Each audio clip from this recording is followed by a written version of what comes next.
You're scrolling. Thumb moving, screen glowing, another post, another clip. A man with a chest like a barrel scowls into the camera, talking about hierarchy, about dominance, about being an alpha. The words hit you with a familiar, heavy feeling, a kind of social gravity, pulling at something in your gut. It's the feeling of a pecking order, the quiet, anxious math of who's up, who's down, and where you stand. That feeling isn't random. It's ancient. And it's not what you think. For 99.9% of human history, our ancestors did not live under the rule of a single, domineering alpha male. The very idea would have been a death sentence for the tribe and for the genes that would one day become you. The real story of how we dealt with power, with greed, with anyone who tried to hoard too much, is written in your deepest social instincts. That twinge of resentment when a boss takes all the credit, the collective eye roll when a friend starts bragging too hard, the unspoken agreement that brings a bully down a notch. That's not modern cynicism. That's a survival technology older than stone tools, humming in your DNA. It is the reason you are here to scroll at all. Because if your ancestors had actually tolerated a selfish, hoarding alpha at the top, you would have never been born. Let's go back. Not to caves and clubs, but to a specific, desperate moment. It's 200,000 years ago on the plains of East Africa. You are not a mighty hunter. You are small, slow, and painfully vulnerable. Night is falling, and with it, a chill that seeps into your bones. You have no sharp claws, no thick fur, no fangs to speak of. Your only advantage, your only hope, is the circle of people huddled with you around a fledgling fire. Your survival is not an individual sport. It is a team game with the highest possible stakes. Make it through the night, find food tomorrow, raise children who won't be eaten. In this game, a single point of failure could doom everyone. And the most dangerous point of failure? A leader who thinks only of himself. Consider the math of survival. A successful hunt isn't one guy with a spear. It's a group driving, distracting, coordinating, and finally taking down an animal 10 times the size of any person. The meat from that hunt is a massive, perishable bank of calories. If one man, the biggest, the strongest, claims the lion's share for himself and his immediate family, the caloric economy of the entire group collapses. The weaker hunters, the gatherers, the elders who watch the children, the mothers nursing the next generation, they starve. The group's collective intelligence shrinks. Its defensive strength frays. The next time predators come, or a rival band, or a brutal drought, the tribe is weak, divided, and doomed. This isn't a hypothetical. Researchers who study hunter-gatherer societies, the closest window we have into that ancient world, see a stunning pattern. In groups like the Hadza of Tanzania, the Kung of the Kalahari, the Aceh of Paraguay, no one gets to be king. The best hunter doesn't eat first. He eats last. The meat is meticulously, ritualistically shared until everyone has a piece. A skilled hunter who shows pride, who hints that the meat is his, faces immediate, brutal social correction. Not a challenge to a fight, but something far more effective, ridicule, mockery, the withholding of cooperation. He might find himself hunting alone, which is a death sentence. His social status doesn't soar, it plummets. Why? Because greed is a threat to the entire organism, and the human tribe evolved to be an organism. It developed an immune system against the virus of tyranny. This is the core, counterintuitive truth. We did not evolve to submit to alphas. We evolved to prevent them. Your deep-seated aversion to arrogant, selfish, domineering behavior isn't a personal flaw. It's an ancient, sophisticated piece of cognitive kit. It's your inner tribe member, scanning for social threats, ready to sound the alarm and activate the protocols. For hundreds of thousands of years, the most critical survival skill wasn't being the strongest. It was being a good judge of character and knowing how to collaborate with others to keep the group balanced. Your life depended on it. So how did they do it? Without laws, without police, without HR departments. How did scattered bands of early humans consistently keep power in check and greed at bay? The first tool was the most powerful, the human mind itself. Specifically, our freakish ability to think about what other people are thinking. Psychologists call it theory of mind. On the savannah, it was gossip, not petty chatter, but a vital intelligence network. When someone took a little extra, shirked a responsibility, or flexed their strength in a threatening way, people talked. They noticed. They remembered. In a small, interdependent band, your reputation was your credit score, your insurance policy, and your lifeline. A reputation as a taker meant fewer sharing offers, less mating interest, and less backup in a fight. Gossip was the social immune system's first line of defense, identifying and isolating the pathogen of selfishness before it could spread. But what if the threat was bigger? What if someone was physically powerful, a great hunter or fighter, and started to believe the rules didn't apply to them? This is where our ancestors' second tool came into play: coalitions. No one individual could take down a strong, aggressive person, but 5 or 6. Absolutely. The band would quietly coordinate.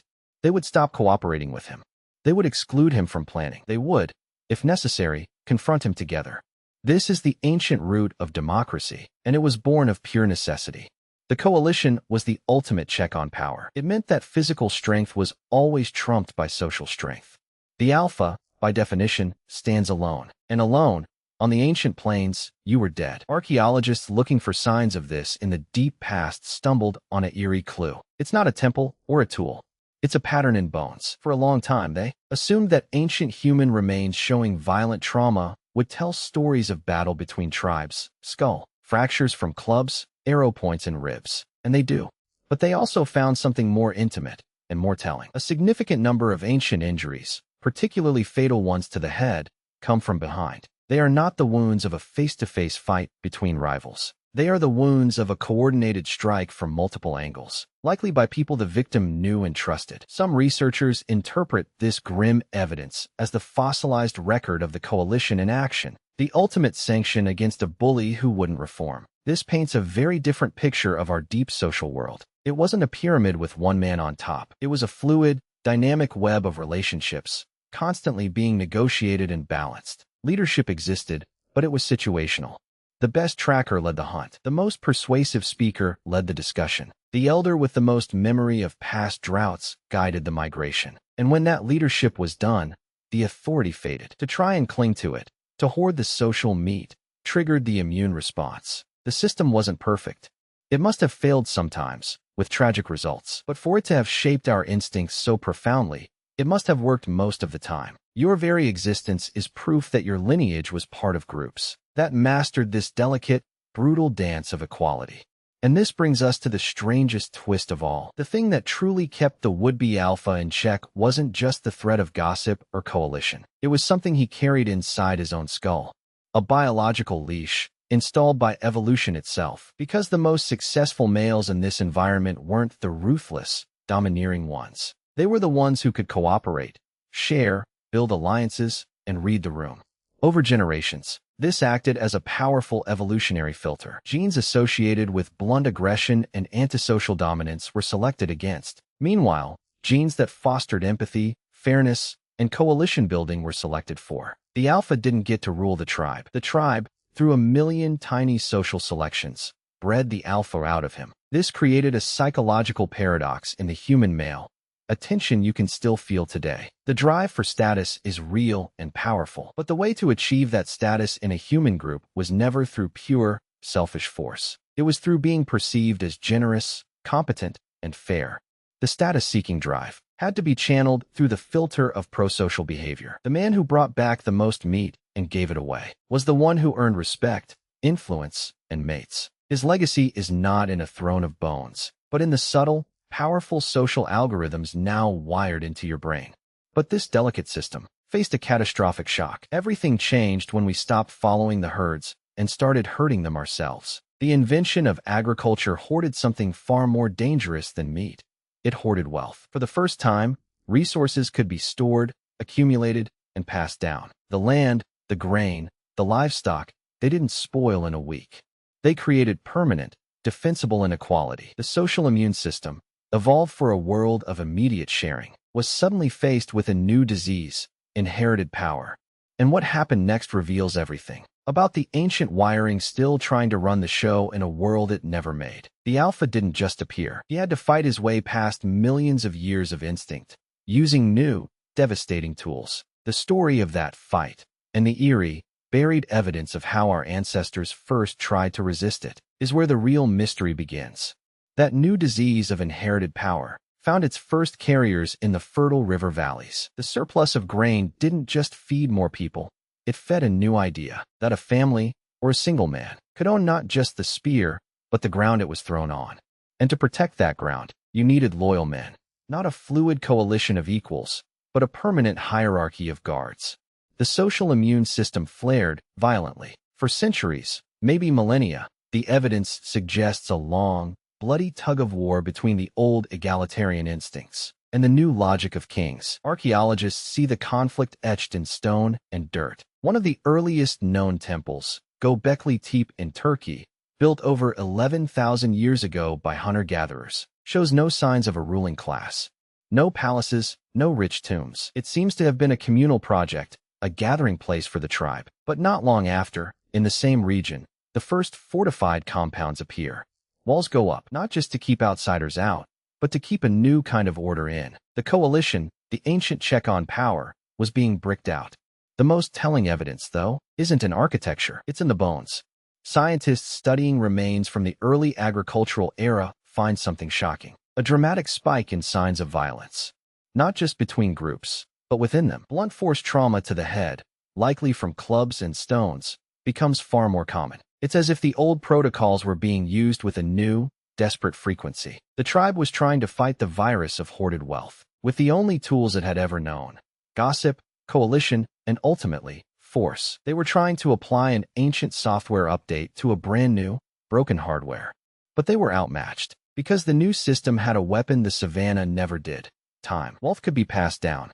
A father's grain surplus became his son's private army. The coalition couldn't sustain itself against a permanently entrenched power structure. You could knock down a bully, but you couldn't knock down his son and his son's soldiers. The Alpha, held at bay for 200,000 years, finally had a throne, and he built it directly on top of the buried instincts of every person he ruled. Which brings us back to you. Thumb resting on the screen. That heavy feeling in your gut when you hear the word Alpha. That feeling is the ghost of the coalition. It's your inner tribe member, armed with a million-year-old social operating system, booting up in a world it doesn't recognize. When you see a leader who is all take and no give, who brags about dominance, who acts as if the rules are for other people, your deep mind doesn't see a strongman. It sees a fatal point of failure, a virus, and it tries to activate the old protocols. You feel the urge to gossip, to share the intelligence. You look for allies, to form a coalition. You experience that deep, visceral resentment. It feels like cynicism, like modern discontent, but it's not. It's the echo of an ancient, highly effective immune response. It's the part of you that knows, on a cellular level, that no one gets to eat first forever. The tension you live with today is the tension between two worlds. The world we built over the last 10,000 years, of pyramids, corporations, and rigid hierarchies, and the world we built for over 200,000 years before that, of fluid webs and shared stakes. Your brain is trying to serve two masters. One master says, climb the ladder, seek status, admire power. The other, older master whispers, be wary of the ladder, earn status through generosity, and never, ever let power corrupt the person holding it. So that quiet anxiety you feel isn't weakness. It's not a sign you're not alpha enough. It's the exact opposite. It's the surest sign that the most successful, resilient, survival hardware ever installed in a primate, the software of tempered equality, is still running in the background. The modern world tells you to squash that feeling, to submit to the pyramid. Your ancient wiring tells you the pyramid is unstable, and that your ancestors survived by making sure no single stone could bear all the weight. And this is the final, quiet payoff. You are not a passive inheritor of a world built by alphas. You are the living, breathing product of a species that spent far longer preventing them. Every time you trust your gut about someone's character, every time you share credit, every time you feel a collective bond with others against a display of raw, selfish dominance, you are not just being decent. You are channeling the deepest, most successful survival strategy in the human playbook. You are keeping a 200,000-year-old flame alive. The man on the screen with the barrel chest, scowling about dominance, is selling a fantasy of a past that never existed. Your very existence, the fact that you are here to watch him, proves his fantasy false. Your lineage wasn't saved by a strong man. It was saved by the strong tribe, and the tribe survived because it knew a dangerous secret, that the true alpha, the one who stands alone, is always, eventually, brought down by the quiet, coordinated weight of the many. So the next time that social gravity pulls at your gut, don't ignore it. Listen, it's the murmur of your ancestors around a fire, discussing the weather, the hunt, and the character of the man who thinks he's in charge. It's the sound of A system that kept your bloodline alive long enough to build a world complex enough to forget why it worked. You are not here because of kings. You are here because of the people who knew how to stop one.